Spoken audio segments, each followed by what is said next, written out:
Hello সবাইকে, কেমন আছো তোমরা সবাই? আশা করি ভালো আছো, সুস্থ আছো। আবারও নতুন একটা ব্লগ নিয়ে হাজির হলাম তোমাদের মাঝে।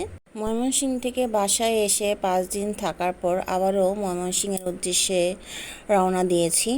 এখানে ছেলেকে ডাক্তার দেখাতে হবে, সেই কারণেই যাচ্ছি আর কি। তো মাঝপথে ট্রেনটা থেমে আছে, কারণ আরেকটা ট্রেন যাবে, ক্রসিং চলতেছে আর কি, সে কারণে। তো ভাবলাম একটু রেকর্ড করি। আজকে বিশেষ কোনো ভিডিও আমি নিয়ে আসি নাই, কারণ ভিডিও করার মতো মন মানসিকতা নাই এবং ইচ্ছেটাও নাই, কারণ আমার যতটুকু ভিউজ হয়েছে বা টাইম ওয়াচ হয়েছিল সম্পূর্ণটা এখন 0 পর্যায়ে চলে গেছে।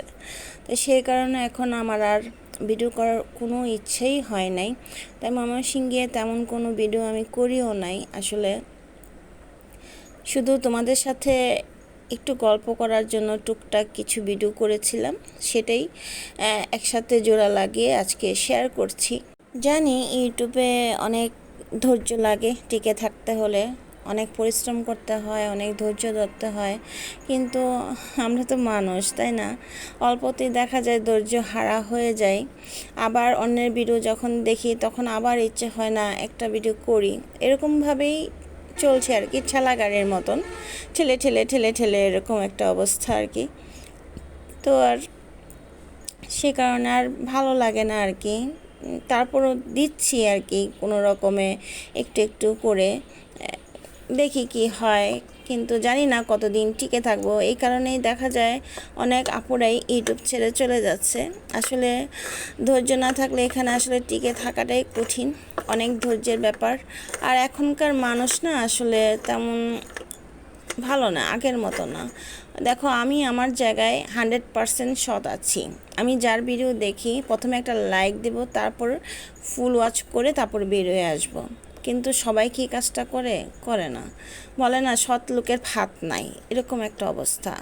যেমন ভালো লোকের দাম নাই, সৎ লোকের ভাত নাই, এরকম যারা খারাপ কাজ করতেছে তারাই আজকাল ভালো আছে আর কি, কলিযুগে।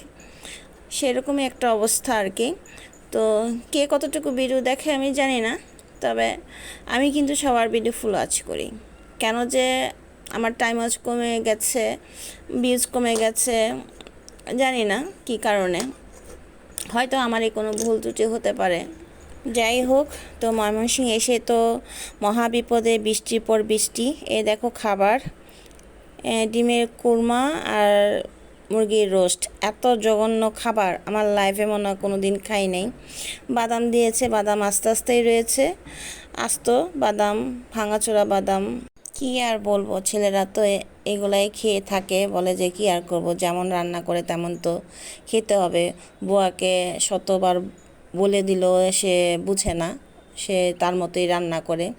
তো যাই হোক, এখানে আসার পর আমি ঘর থেকে বেরোতেই পারি নাই। দেখো কি অবস্থা, মানে প্রচুর বৃষ্টি, সারা দিন বৃষ্টি। যতদিন ছিলাম ততদিন খালি বৃষ্টি ছিল, এরকম একটা অবস্থা। প্রচুর বৃষ্টি, এখানে জায়গায় জায়গায় জল জমে গেছে।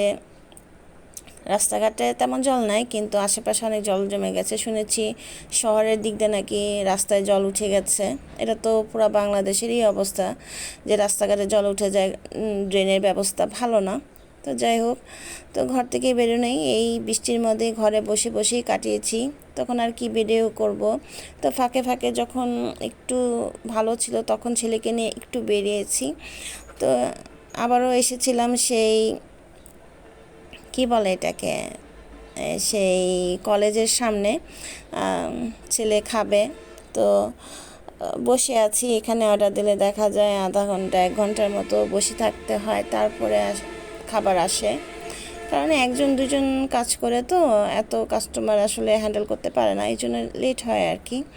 তো যাই হোক, তো ছেলের তো মা আসলে খাবারের প্রতি বেশি থাকে, এটা খাবো ওটা খাবো। আসলে বুঝি এখানে আসলে আমি না থাকলে ও ঘর থেকে তেমন বেরও হয় না, খাওয়া হয় না। আবার বুয়া যারা রান্না করে সেটা তো বললামই, ও খেতেও পারে না, এরকম একটা অবস্থা আর কি। তো মা আসছে তো এটা খাবো সেটা খাবো, আচ্ছা খাও, সমস্যা নাই। এই আর কি নিয়ে ঘোরা, তো বেশি বেরোতে পারি নাই বৃষ্টির কারণে। আবারও সে বৃষ্টি, প্রতিদিনই সেই বৃষ্টি, এত প্রচণ্ড বাতাস, মানে বলার বাইরে। এই বাতাস, এই বৃষ্টি হচ্ছে, কিছুক্ষণ পর দেখা যায় আবার গরম লাগতেছে, ভাবসা একটা গরম, এরকম একটা পরিস্থিতি আর কি। প্রথমবার যখন এসেছিলাম ছেলের কাছে, তখন সময়টা খুব ভালো কেটেছিল, ভালো লেগেছে সব কিছুই। কিন্তু এবার এসে আর ভালো লাগছে না, কেমন যেন একটা অস্থিরতা কাজ করতেছিল। তারপরেও তো কষ্ট করে এখানে থাকতে হয়েছে আমার অনেক দিনই, কিন্তু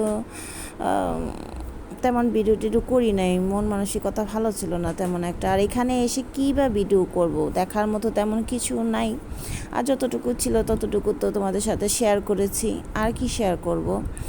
তো যাই হোক, নতুন পুরান সবার কাছে আমার একটাই অনুরোধ, প্লিজ তোমরা লাইক দিয়ে ফুল ভিডিও দেখো, ফুল ওয়াচ করো, কারণ আমার টাইম ওয়াচটা অনেকটাই জিরো হয়ে গেছে বলতে গেলে। এভাবে চললে হয়তো আমি আর ভিডিও দিতে পারবো না, কারণ মন নষ্ট হয়ে গেলে আর সেখানে আসলে কাজ করা যায় না। অনেক দিদিভাইরা আপুরা আছে, অনেক সুন্দর সুন্দর কমেন্টস করো, তাদের কাছে আমি অনেক অনেক কৃতজ্ঞ। তোমাদের সবার কাছে অনুরোধ, যদি আমাকে ভালোবেসে থাকো বা আমার কাজ তোমাদের ভালো লাগে, আমার ভিডিও তোমার ভালো লাগে, প্লিজ আমার পাশে থেকো, একটা লাইক দিয়ে ফুল ওয়াচ করে দিও। আজ এ পর্যন্তই, সবাই ভালো থাকো, সুস্থ থাকো।